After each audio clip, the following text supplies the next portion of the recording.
All right, welcome, Shabbos Kestenbaum. Appreciate you taking the time. How you doing? Always a pleasure. I was just saying, I think the last time we spoke, Iran and Israel and the U.S. were not at war, and now they are. So a lot to discuss. But overall, I'm doing well, and thank God we have a president like President Trump, and not what the alternative could have been. Yeah, right. It's kind of scary, especially if God forbid something had actually happened to him. Right, 1 centimeter, it could have been I I, very different. I But actually but, but posted. before we get to that, Yeah, though, sorry. like, what's it like to be? I think you're similar to APAC now in the sense that you've just become a substitute for Jew. So when anyone online tries to go after Jews, they're oh Shabbos Kestenbaum. So what's that like? Well, as Nick Fuentes said a couple of weeks ago, just saying the name Shabbos Kestenbaum sounds like a hate crime. So I admit, sort of to paraphrase Barack Obama when he said his middle name Hussein clearly denoted his parents did not think he would ever run for president. I admit that having the name Shabbos Kestenbaum does not make me the most accessible to young Gen Z America. But at the end of the day, look, I get it. It's a funny name. I wear the funny hat. But at the end of the day, I believe fundamentally in the promises of our country, which is that you are judged based on the individual merit, based on the ideas you bring forth, and not really based on the name, and not really based on the racial identity. Unfortunately, we've seen that there are elements of the right, the woke right, and certainly the woke left, that will in fact judge you based on those externalities. But ultimately, the average American, they're not really swayed too much about, the externalities, the racial identity, sexual orientation, religion. They're interested in what are your ideas, and that's something I will continue to advance. Why did you mention Nicholas J. Fuentes' alleged sexual orientation in that event? I wasn't alluding to his sexual orientation, but it is an open secret in the conservative movement, at least, that Nick Fuentes is certainly he's not a virgin, but he also has never had sex with a woman. So I will leave it at that. There are people who can attest to this. I am gladly not one of them, but there are people that can attest to this personally. And I've been calling him out because Nick, for the last 2 years or so, he's been calling me out on and off for 2 years, making fun of my name, making fun of the Harvard stuff. Have you ever spoken to him? So that's the thing. So the last month or so, I kind of responded and I said, you know what? You're right. Let's debate. We have major differences of opinion. You have a following that I don't, granted, but we both have some role in political discourse, in the political culture. And Nick responded in a way that I think really proves how disingenuous this whole woke right phenomenon is, which is he and his followers said, why would I debate you? You're a nobody, which I agree. I am a nobody, but you can't have it both ways. You can't say I'm a nobody, but then also talk about me for the last 2 years nonstop. So again, this is what the woke right does. They have for 2 years bombarded me with, you're a pussy. You would never debate Nick. Put your money where your mouth is. And now I'm finally saying, you know what? I would debate him. Oh, well, you're just a Jew. Your name is Shabbos. We're not wasting our time. You can't have it both ways. So I will be doing a debate with Jake Shields on 9/11, Oh for my not on God. 9/11, but about 9/11 in about 3 weeks. Not because I respect him, not because I think he has intellectual capabilities, but because he has a large following. And what a damning indictment on our political discourse that when you have a large following, you can really sway the hearts and minds of young people. I wish that wasn't the case, but it is the case. So I'm really open to debating almost anyone, Nick What I have included. to say about Jake Shields is that CTE is real. Um, I'm originally from Newton, Massachusetts. I hope that his brain is donated to Boston University research at the right time, building off of the NFL research. This guy is not normal. Something's off in the head. I mean, Yeah. this is not computing. It's not. th- You're taking all sorts of different random conspiracy theories that are not at all related and trying to make it so it's some vast Jewish conspiracy behind or under every single rock. Yeah. Um, I mean, it's much harder to watch him. At least Nicholas J. Fuentes is entertaining, but Jake is just a moron. I mean, see, like I said, actually, I'll take it back. He might have been intelligent before he developed severe advanced CTE, as I see it. That's my I, take. I would I would largely agree with that, and I actually said this to Nick on Twitter, I guess it was. I said, you're the only groiper that I wouldn't say I can respect, but you have an IQ that is worth engaging in conversation with. Jake doesn't, but as I said, the way our political discourse maps out is it placates to the lowest common denominator. Jake has done that quite well. The same is true for a show like Piers Morgan. I mean, Piers Morgan is not a groper. He's intelligent, but his show is indicative of what I'm talking about. He'll have almost anybody on. And in the pro-Israel space, for example, very few pro-Israel activists, influencers, policymakers will go on the show anymore. And I'm one of like four who will. And I take the approach of I don't particularly enjoy it. I don't like being called a bitch and a Nazi and a baby killer, especially at 6 a.m. But I take the approach of someone like Piers Morgan has more weekly listeners than there are Jews on planet Earth. So for us to surrender that space, to surrender that territory, I think is really misguided and it's really dangerous because, again, young people, they will be our future leaders, right? Our future, not just doctors and lawyers, but policymakers, authors of the books your kids and grandkids are going to be reading. And if they have this approach at the ages of 18, 19, 20, that there's this cabal of nefarious, I don't know, Jewish elites who are controlling their lives, that's a really dangerous mentality to believe in. I mean, that's why I spoke about this at the White House Religious Liberties Commission. That's why I'm really bothered by anti-Semitism, not because personally it makes me scared or personally I feel attacked. I mean, I don't like it. As I said, I don't like death threats. I don't like when people make fun of my name. I don't like when people make fun of my religion. But, I'm a big boy. I can handle it. What really bothers me about anti-Semitism is it gives a permission structure to Americans, particularly young Americans, to say that the reason I have 5 jobs and the reason I can't get a girlfriend and the reason I'm not facing professional financial success is something the Jews. That is really destructive to young people, not merely because it's not true, but also if you tell young people that, which is what Nick does, they will believe you. And they will tap out of the system entirely. And I can't think of a more anti-American and certainly anti-conservative argument that don't pull yourself up from the bootstraps. Don't try to the best of your ability to make something of yourself. Now, is it easy? Absolutely not. I mean, it is a bad economy. It is a bad jobs market. I'm not excusing any of that. So I'm not disagreeing with how they're diagnosing the problem. I'm simply disagreeing with their antidote that, if you just got rid of all the Jews, if you just got rid of all the Mexicans, or you just got rid of all the blacks, it's not going to solve any of these underlying issues. I think it is low IQ slop fed to young people to shut off their ability to think critically about complex and significant issues.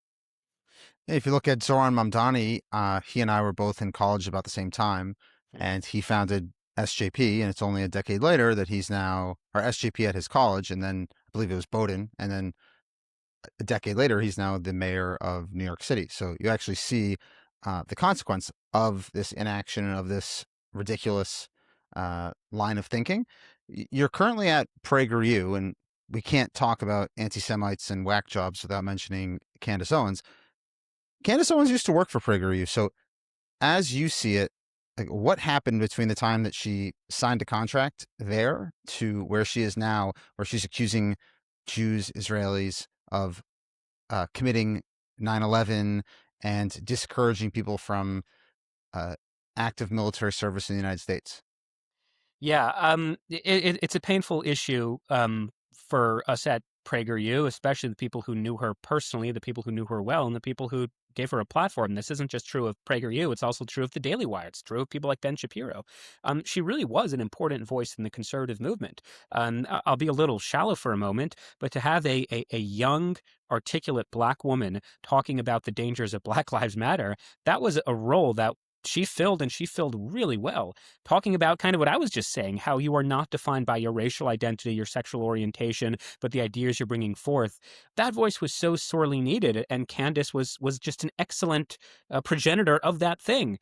The problem was, and this I'll have to cast some aspersions because I just don't know, but the problem is whether you want to call it a postpartum mental collapse, whether you want to call it a deliberate ploy for power, this is someone who went against everything she purported to believe in. This is someone who betrayed the real trust and friendships and relationships she had with dozens of people at Prager and Daily Wire and TPUSA and across the conservative movement. Look, I believe it was the summer of 2024, so after October 7th, Dennis Prager, who had a very close relationship with her, of course, he writes a letter, a private letter to Candace, talking about how you have become, whether it's deliberately, whether it's intentionally, but you have become one of the greatest progenitors of anti-Semitism, of conspiratorial thinking, and of just delusion in the United States.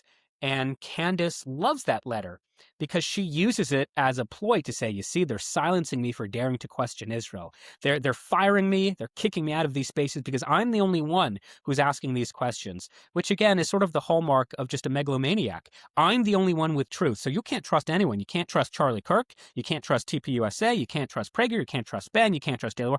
You could only trust me. I'm the only one who's telling you the answers. I'm the only one asking the real questions. So make sure you're liking, subscribing, and donating to my channel. And Candace has done this remarkably well, and it's almost demonic. I'll give you one quick example, and sorry I go on long tangents, but she attacked me. And again, I agree with Nick. I'm a nobody. She attacked me about a month ago, saying that I was only hired by PragerU to work on a documentary to quote unquote take her down. And I remember and she said this on her show, and she also deliberately mispronounced my name, but I digress. And I remember texting Are my you boss. working on a documentary? Right. So let me be clear. I'm not. In fact, I texted my boss at Prager. I'm like, dude, am I meant to be making this documentary? Because I leave work at like 3:00 each day. Like, I don't want to take on another project. She completely made it up. There's no truth to it. There's no documentary. And why am I bringing up this example? Not because it's a crazy accusation compared to the other things she said about other people. It's actually quite tame. But I bring up this accusation because a liar will lie about the big things, like things you can't easily prove or disprove. A pathological liar will lie about the small things, the things that are totally irrelevant, that have no bearing or consequence, like what she said about me. And so I called her out on Twitter, and I said, Candace, don't tell me the name of your sources about, this documentary that I was hired to make for you. Don't tell me your sources because confidentiality. I said, give me an email, give me a screenshot, give me a text, give me anything. And you can block out the names in anything that corroborates what you're saying. I said this about a month ago. She has never responded. So this is what I'm trying to tell young people. She's a pathological liar. She is demonic. What she has said, again, I'm a nobody, but what she has said about people who really are somebody is about Erica Kirk, this grieving widow, it's demonic. And I think, honestly, in the same way the story of October 7th is not about October 7th, it's about October 8th, right? Like our friends and allies who cheered on Hamas. I think the story about Candace Owens isn't really about Candace Owens. It's about Megyn Kelly. It's about Jack I always mispronounce his last name. Posobiec, yeah. Posobiec. It's about, to an extent, Tucker Carlson. People who, or honestly, I'm comfortable saying it's about Matt Walsh. People who purported to be just so close with Charlie and were just so upset at his assassination, yet they're allowing his legacy to be tarnished. They're allowing his wife to be, I'll sound elementary. Well, Matt Walsh did put out an hour-long thing about it. It's just the question is, why does it take that long? Why did I was going to say, so long? You're right. He did put it out. It was either last week or 2 weeks ago. I think it was a pretty tame video. I think he could have gone a lot further. But no, you're right. Matt Walsh did put something out in a way that someone like I have other issues with Matt Walsh, right? But yeah, now they're saying on Twitter that it's only a matter of time before the Zionists like Ben fire him for not towing the party line, which is ridiculous. But that to me has been really upsetting, and I'm brand new to the conservative movement. I'm very open about this. I was on the far left. October 7th happens. I see the demise of higher education. I see how the left, really believe in the eradication of Western civilization, and I start working on the Trump campaign. So I admit I'm a newly minted conservative. I have a lot to learn. I don't pretend otherwise, which is why I'm really bewildered, to put it mildly, and to put it at the most extreme, I'm shocked that so many conservative quote unquote influencers, personalities have allowed this movement openly to be hijacked by the Groypers. It's sad. It's very, very sad. Well, and so I'll say this: in some ways, the movement did it to itself because take Candace for example. I was actually really never a fan. I called someone close to the Daily Wire circles the day it was announced she was hired, and I said, "This is nuts."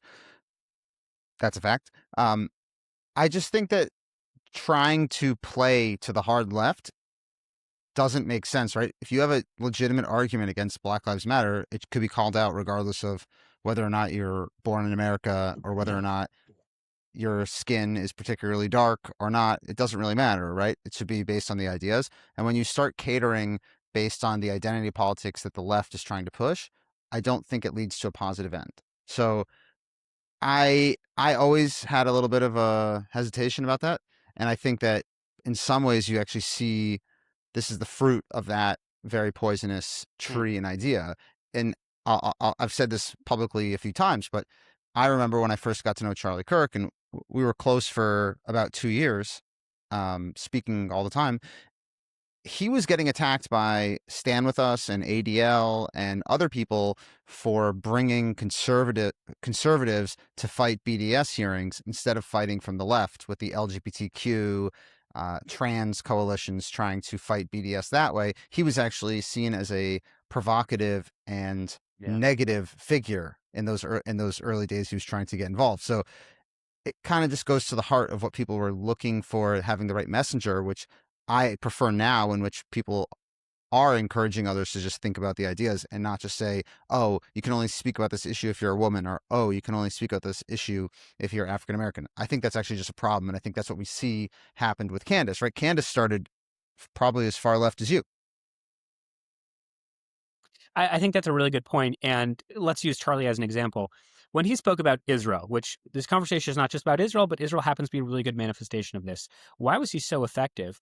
Well, he was really effective because this is a guy who had zero financial, familial, personal, you can argue had religious incentives, but otherwise he had no real reason to be as outspoken as he was on Wait a sec. Israel. No. It's like, I can't let you do that. He did have a financial incentive. His financial incentive is that most of the people in the conservative movement love Uh, Israel. So definitely not no, no, towards the end. Definitely not no. towards I'm the end. talking when he was getting started, 2013, Okay, 2015. fine. He did, That's fair. When he was yeah. getting started, the reason I mention him though is because he was so effective. If he was so effective in that regard, because when I talk about Israel, for example, it's like, yeah, your name is Shabbos Kestenbaum. You wear the funny hat. You lived in Israel for 2 years, which is true. I went to yeshiva there. So I don't have this degree of credibility or legitimacy because I do have emotional attachments to it. I'm a religious Jew. I have family there. So it's much easier, I think it's wrong, but it's much easier to dismiss my arguments simply based on those external identities that we were talking about earlier. Whereas with Charlie, he was saying what he believed because he was saying the things he was saying on Israel because he really believed it to be the case. And especially at the end when he was getting so much pressure. From both sides, to be fair, and he would say this in those WhatsApp groups, that's a story for another time, he continued to say the things that he really believed in. And the story I always tell of Charlie and I is when I first met him, I was backstage at the Republican convention. So again, I really only knew him towards the end. And, I told him, oh, I'm nervous. What am I going to say at the convention speech? And Charlie puts his arms on my shoulders, and he's, of course, like 7 feet, so he has to bend down. And he says, Shabbos, so long as you're telling the truth, you have nothing to be afraid of. And as you can imagine, since September 10th, that has really rung at the forefront of my mind. So long as you're telling the truth, you're passionate about your convictions, don't worry about the groypers, don't worry about what people are saying on Twitter. Just worry that your message is one of truth, of authenticity, and you're bringing that out to the forefront. And that's why, again, the rise of someone like Candace Owens or Megyn Kelly or whomever, it's just so disappointing because these are people who only obsess about the externalities. They don't really care what the truth is. They just care that they are catering to the right base. And that's how we lose elections on a practical level, but also that's how we lose the moral compass of the conservative movement. And Marissa Streit, who's the CEO of PragerU, she has this great line where she says, why do I care so much about the conservative movement? And we talk about the Republican Party. Because what's good for the conservative movement, says Marissa, is what's good for the United States of America. And if the conservative movement is fractured, if we're not winning elections, if we're not winning the hearts and minds of young people, the American people will suffer as a result. That's why, these fissures and fractures really are big deals. We really do need to be talking about them, and we do need to be calling out specific individuals because we're not in these silos. It's not like what happens in the Republican Party stays in the Republican Party. Far from it. I mean, as we opened up this conversation, can you imagine if it was President Kamala Harris right now? I mean, that's a scary, scary thought. So I think if we can be a Republican Party and be a conservative movement that is befitting giants such as Dennis Prager and William Buckley, then not only will we benefit, but the American people as a whole will benefit. Well, you realize that Tucker Carlson's actually gone after William F. Buckley, right? They're trying to say that it was a mistake for him to expel people from the movement. This is now a historical mistake. That's why you've seen that kind of bleed in to the Heritage Foundation as well. I also think that the particular danger of the likes of Tucker Carlson and Megyn Kelly is that people really trusted them because Tucker Carlson was 8 o'clock, Megyn Kelly was 9 o'clock. These are people that were seen as, or actually, I believe it was Megyn was 8, then Tucker was 9, and then Hannity was 10. But these are people that everyone came to trust.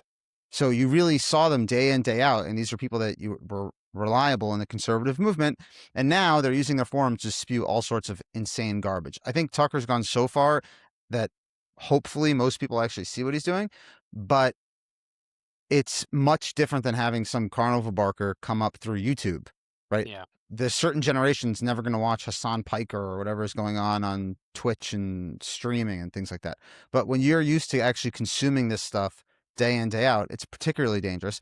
And they're also using all sorts of crazy, vile language going after people's religious beliefs, like Mark Levin. But at the end of the day, the thing that's particularly disingenuous about it is that if you sit down at a Shabbos table or sit down at any table with a bunch of Jews who know what's going on in the political space, you really are going to find it hard to get a general consensus. So, especially you start bringing up Benjamin Netanyahu, you're going to get 1,000 opinions from 8 people. So that's where it's actually really, really dangerous, because it's not as if people that support conservatism in America are people that support a strong relationship between the United States and Israel are incapable of having difficult discussions. That's precisely what happens all of the time. It's the fact that they're actually now straw manning it and saying that there's some sort of silencing. That's what Megyn Kelly keeps saying. There's attempts to silence her. There's attempts to silence her.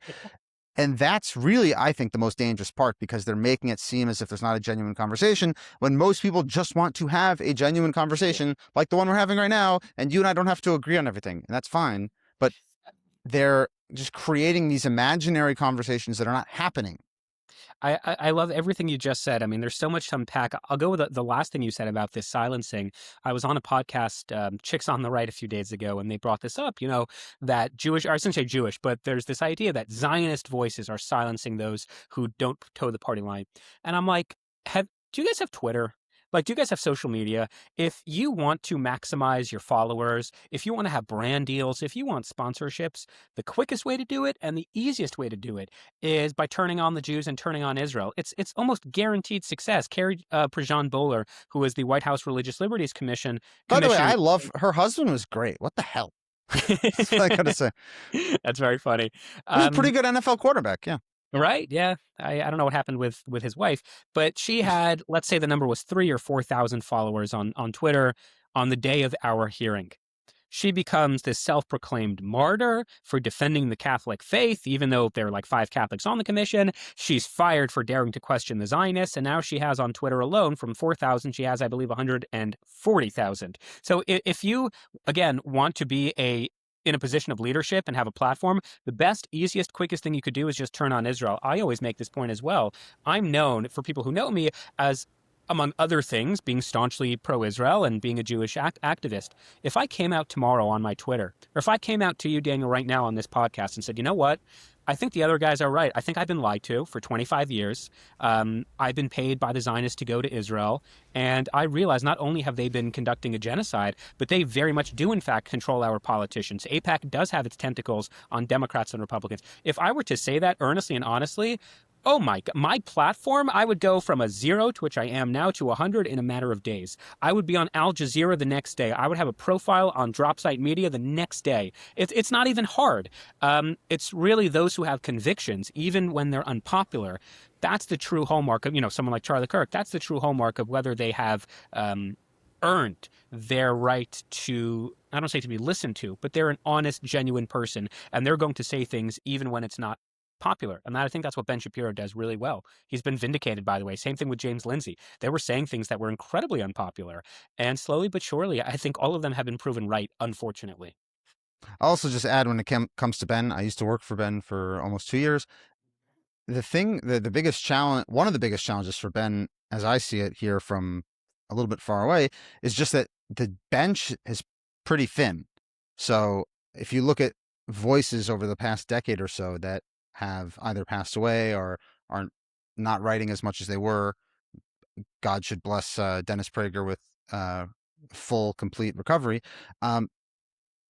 He is it's like a rapid fire from all sides, with all sorts of crazy anti-Semites on YouTube and all sorts of crazy anti-Semites trying to get the president's ear and all sorts of crazy stuff.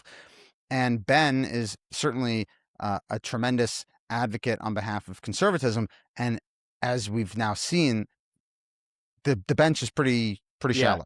Yeah, I mean, it creates a tremendous stress, at least on the system, in terms of trying to get these ideas out. 100%. I mean, to your point, Dennis has been out of commission for about a year. Jordan Peterson is recovering. Charlie Kirk obviously was assassinated, and we have seen in just a matter Charles of Krauthammer died Charles about Kraft, 4 or 5 exactly. years ago. Yeah. We have seen in a matter of, I guess, 6 months how nefarious voices are trying to fill that void. I mean, I think a funny example, I say funny because he's just so objectively stupid, is someone like Sneeko. Sneeko posted Who on his is that Twitter guy? yesterday. I mean, he's a nobody, but again, when you have a following, unfortunately, you're someone who we have to contend with. But he posted What on does he his have a following for? for being a groyper, talking about how the real threat Okay. to the United States, it's not radical Islam, it's the Jews. You know, the Jews opened the door to all these Islamist refugees. I mean, he himself is a Muslim, which kind of makes it ironic. He's best friends with Nick Fuentes. But he said on his Twitter yesterday that oh, they're tarnishing Charlie Kirk's legacy because he took a post from Charlie from about a year ago talking about that we should try to avoid foreign entrapments as much as possible. However, that same Sneeko, if you go back pre-September 10th when Charlie was assassinated, was saying that, you know, Charlie Kirk is a goy for the Jews. He needs to be deported. Nick Fuentes is another good example, saying that, you know, I impregnated TPUSA. It's mine now, bitch. And all of a sudden, oh, I can't believe the neocons and the Mark Levins and the Donald Trumps are tarnishing Charlie's legacy. Charlie was on video repeatedly stating that he would never debate Nick Fuentes. He would never invite Nick Fuentes to his events because he didn't want this Jew-hating conspiratorial thinking tarnishing his movement, the movement of TPUSA. And we have seen, as I said, in less than 6 months, that legacy, unfortunately, has in fact been tarnished because we don't have as many voices as we once did of traditional conservatives saying, no, we have basic beliefs. And if you don't subscribe to those beliefs, that's your prerogative, and you are welcome to talk about those beliefs in different settings, but don't come to our home and demand that we give you a seat at the table. That's not how this works. And the example I always give is forget about Israel and forget about, you know, AIPAC or whatever. If you believe that young kids should be chemically castrated if they feel that they were born into the wrong body. And if a doctor refuses to commit to that surgery, you can now sue him for civil rights violations. And then you go to CPAC or you go to TPUSA and you say, you need to platform me. You need to give me 20 minutes on the main stage at AmFest to talk about why genital mutilation is the right thing. Would anyone really take the argument seriously when Matt Schlapp or Charlie Kirk says, no, we're not going to amplify you? Would anyone take the argument seriously that his voice is being silenced? No, you would take the argument that that's not a conservative belief and we don't want to amplify bad ideas because conservatives conserve good ideas and they promote good ideas, and this is simply a bad idea. So you're free to do it. Make your own conference, make your own event, but don't come to our conferences and tell us who we have to be platforming. And I think Ben has a really good episode on this about a month or two ago. It has like 50 million views on Twitter now, where he brings up this very same point of like, we have certain beliefs, and if you don't subscribe to those beliefs, that's fine, but why would we promote you? And that's not silencing your speech, that's just preserving common sense. And I don't understand why we have sort of betrayed that obvious narrative. I also think that something that's missing from the discussion about Charlie Kirk's views and his activism before he was assassinated is that Charlie Kirk's platform was exploding. It was getting massive, and in a very different way than Ben Shapiro. Charlie Kirk really was involved actively in kind of making or breaking candidates and trying to help in local elections and smaller things. Not that Ben doesn't get it, you know, throw his weight behind certain people, but Charlie had that activist itch because that's what he was doing his entire life in that way. And there are calculations that Charlie would make when he's trying to make statements that has, I'm not saying he's being disingenuous, but I'm saying that he is also trying to create room politically within the Trump administration itself in a way that many others don't. Yeah. So people don't necessarily factor that in when they say, what was he talking about when he's referencing war with Iran in June 2025? He's talking about Right. there's different considerations, perhaps a conversation with the vice president. They need space here. There's a particular senator who needs a little bit of help. Like, there's more to to what he said than just simply reading the text and saying, oh, just like this is the 11th commandment, Charlie Kirk said this. I mean, it's just not how it should be done. And it's very weird that that's kind of how people have Yeah, and again, gone about it. it's people who were so detrimental and vicious to TPUSA, to Charlie Kirk for years, like openly.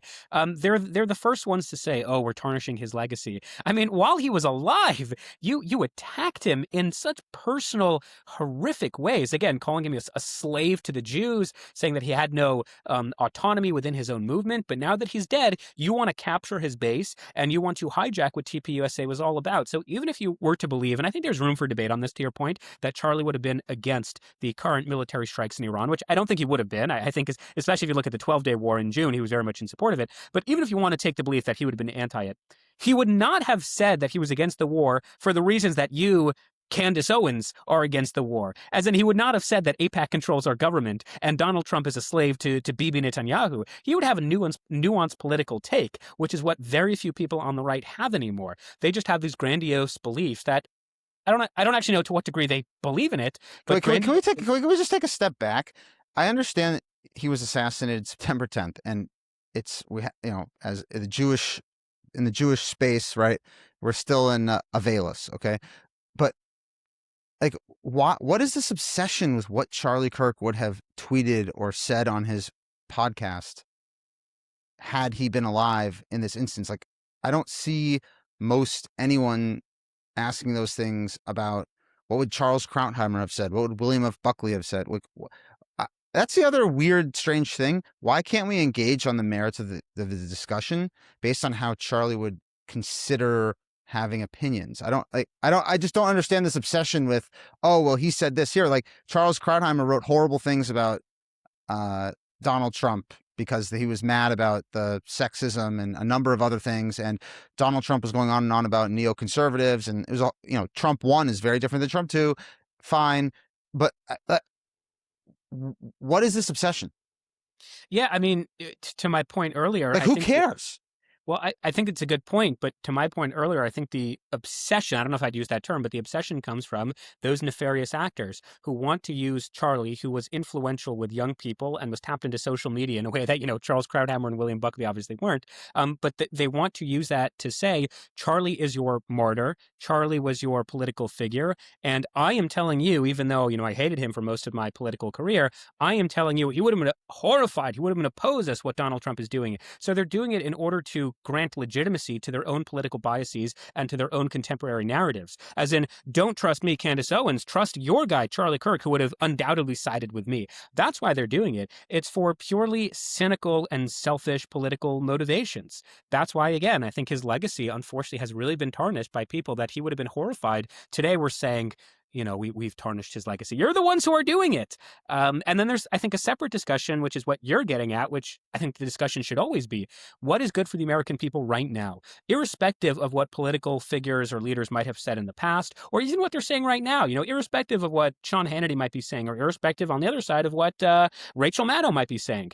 What is in the best interest of the American people? And I was on a show 2 days ago, Al Arabia. It's sort of like the Piers Morgan show, but more tame and quiet. And we did a debate on this very issue. And the moderator asked me, what are the real goals of this war? And I said, I get so frustrated when people ask me this because, don't listen to me, Shabbos Kestenbaum. Here are what I think the goals of the war. Listen to Marco Rubio. Listen to Pete Hegseth. Listen to J.D. Vance, Steve Witkoff, Donald Trump, who've explicitly stated over and over and over again, these are the stated aims of the war. So before you listen to the podcast bros, before you listen to the manosphere, just listen to our policymakers in the White House right now. And you can disagree with them, that's fine, but stop speculating or casting aspersions on things that just aren't there. And by the way, Secretary of State Marco Rubio's clip is the best example.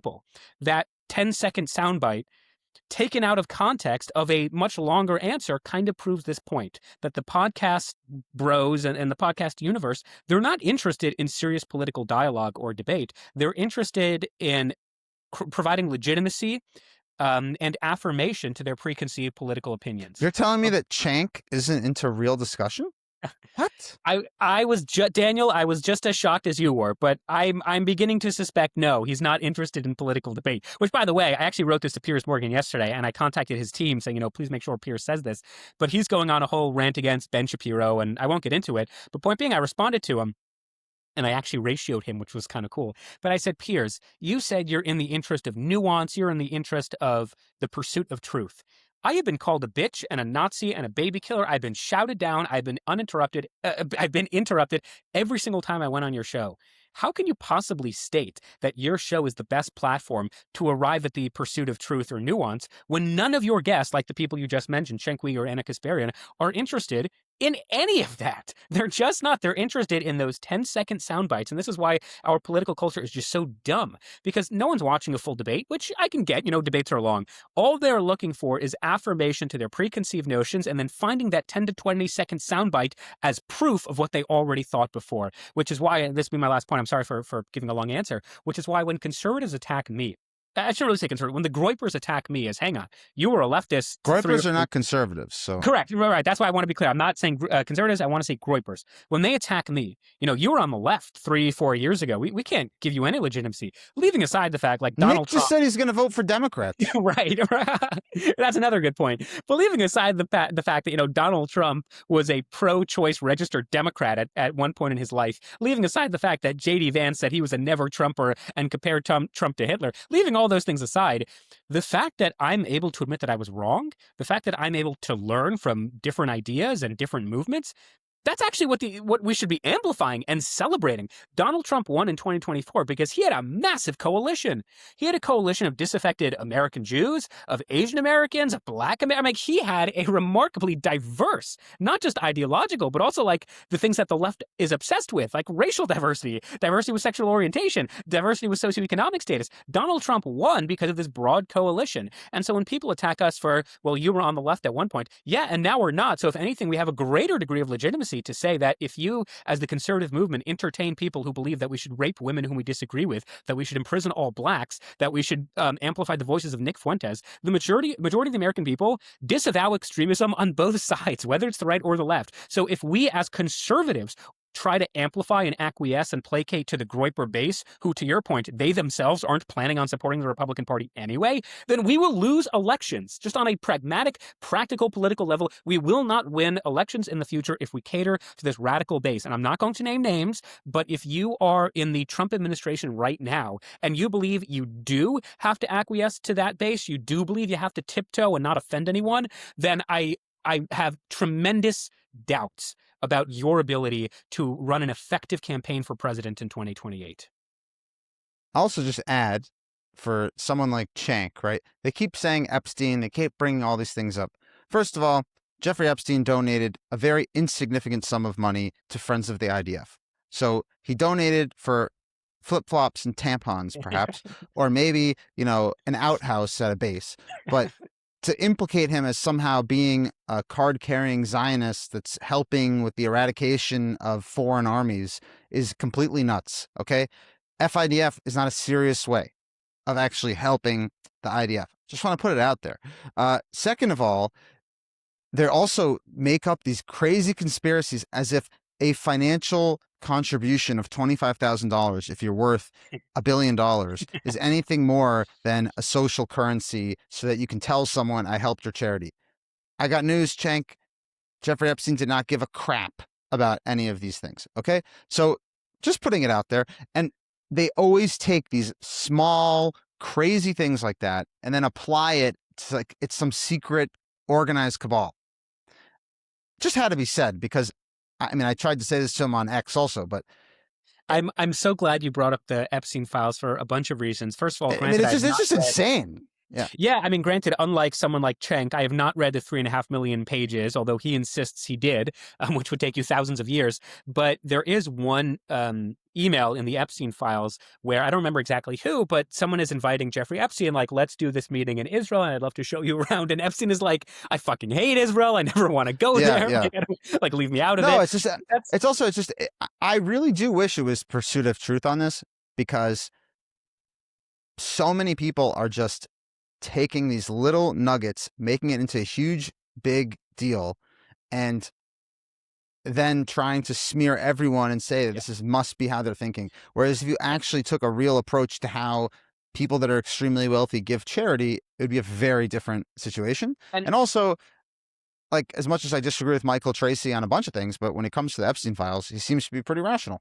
I think. Oh, sorry. Go ahead. Go ahead. Sorry. No, I'm saying you can. I know it might be hard for many people in the audience, but You can agree with people on some issues and disagree with them on other issues and still be civil and have an actual discussion. I don't really know how we've gotten to the point that this is so insane. Yeah. I'm glad you mentioned Michael Tracy because I just interviewed him for my show at PragerU The Brief, and I'm going to upload it on my Twitter in a few days. But I was on actually Newsmax this morning, and they asked me about the Epstein files. And I want to be clear: if anyone is convicted of a crime, especially a crime involving children, castrate them, give them the chair, lock them up for life. I mean, whatever you need to do.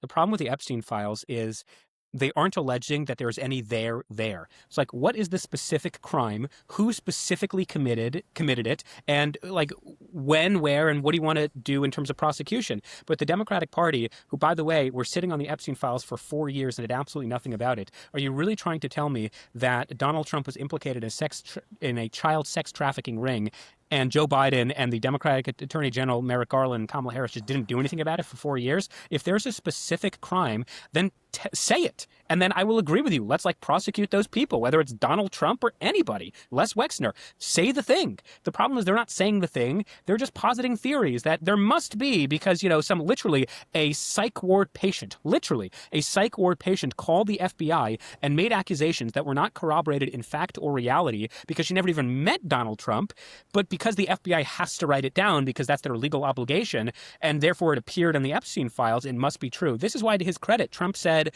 I don't know, 2-3 months ago, maybe in the middle of a serious investigation, we shouldn't just be releasing unredacted 3.5 million pages because it's going to implicate otherwise innocent people. And the California Democratic Congressman Ro Khanna got in trouble for this. He went on the floor of Congress and mentioned 6 people as being part of this child sex trafficking ring. None of them were implicated. In fact, one of them was like an Hispanic auto mechanic in New York who demanded an apology from Ro Khanna. So again, if you want to say that there was a specific crime, give me the evidence and I would agree with you, and let's prosecute. But just saying that, it must be true, and there must be this global cabal of pedophiles, like, what is the evidence of any of those things? And they don't provide evidence. And it's not just true. No, there is none. And also, I'll say this. I'm down in South Florida. I have a number of sources familiar with what was going on when they were first engaging with him, that very infamous thing involving Roy Black, the plea deal with Alan Dershowitz and others.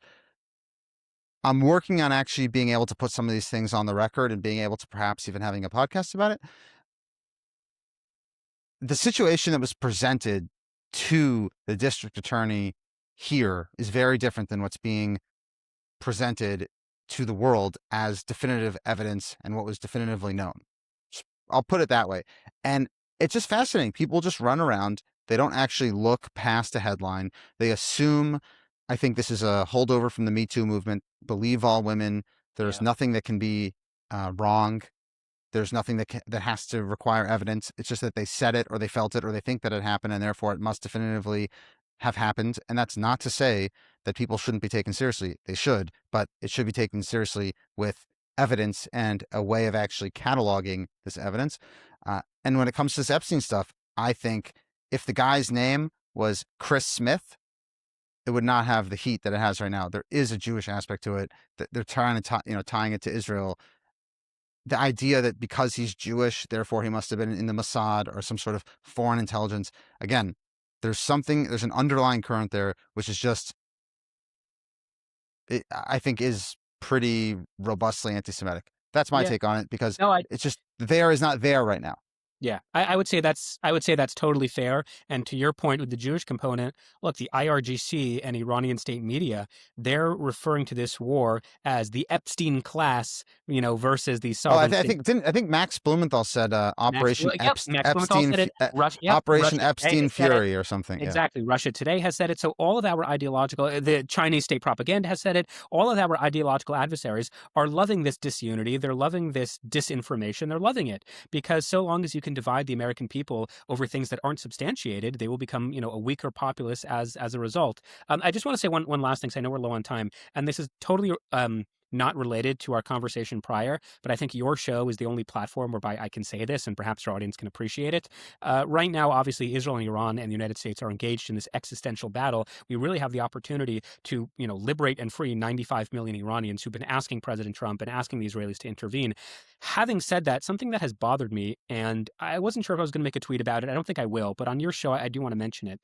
There has been this bizarre phenomenon in the last few days where American Jews are going on national TV and they're talking about their experiences being in Israel while the bombs are falling, not from the perspective of the American troops are so heroic, not from the perspective of the Iranian people are fighting for freedom, not from the perspective of Israeli civilians are going through hell, but from the perspective of it's so terrible because our flight was canceled and we don't know when we're able to leave because we're stuck in Israel. For an American Jew to go on a national broadcast and dare say that we are stuck in Israel is horrifying. You're not stuck in it. I mean, people are stuck in Auschwitz. You don't get stuck in Israel. If we want to make the claim that Israel is our ancestral homeland, which it is from a political perspective, a biblical perspective, a religious perspective, but then go on TV and beg the media, we want to get out of here. What does that say, not only about our political beliefs and religious beliefs, but what does it also say to the American troops and the Israeli civilians who are literally being killed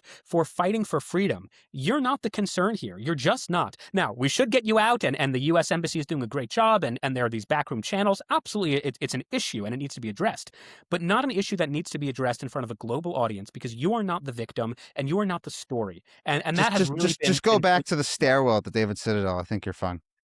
Like, what's going on here? That's fine. I don't know. Like, so it's a little bit crazy. Yeah. Some like seichel, some wisdom, some I don't even know, self-awareness. And also, I'll just and you open the door here, as they say legally. When it comes to nonprofits and charities, when a bomb has just landed and multiple homes are destroyed, the first thought should be the people that are the victims. The next thought should be the neighborhood that is victimized by this. And then think about when people actually get taken out of there, where are they going? They're going to hospitals. Their kids might have to be schooling from a remote location or traveling or something like that. Let's start there. Yeah. That's what I want to say. And I'm not going to target any individual organization on this one, but let's just use our brains a little bit and actually think about the impact of a massive Iranian missile hitting in Israel. And when you get all these ridiculous email blasts and invitations, just think for a second, who is the primary victim in this moment and what can you do to help them? I would add to that because I undoubtedly agree with it. I would also add that only recently did I find out there's only one national emergency response system in Israel, and number two, it's the only emergency response system that by law is mandated to respond to all calls, and that's of course Magen David Adom. I did not know that. I did not know that anytime you call them, they have to respond, no matter how far they are, no matter what time of day, and that's pretty remarkable. So I know that during the course of this war, one of the charities I have been donating to, of course, is Magen David Adom. Who are literally there every single time there is an incident. And I don't think any other organization can make that claim, legally speaking. So I'm not bashing any other organization. I'm simply saying MDA has really gone above and beyond what I even thought they were able to do. Yes, and I'll also just add that every organization has things they're working on, and I think that Magen David Adom's marketing has been subpar previously because people wouldn't know that, right? So if you have an emergency in Israel, call 101. If you're visiting, Ambassador Gilad Ardan, he should really hire us to do his PR because we can get the word out there. But yeah, look, I'll say, if you have an emergency in Israel, call 101. It's the legal number for emergencies, and it's the best chance that you'll have a quick response in a timely fashion. Amen. We'll go with that. Yeah. And by the way, this episode was brought to you by me because there's no sponsor. So, MDA did not pay you $7,000 to say that, for the record. $7,000 per minute, actually. Yeah. All right, Shabbos, it was great catching up. Take care, Daniel. All the best.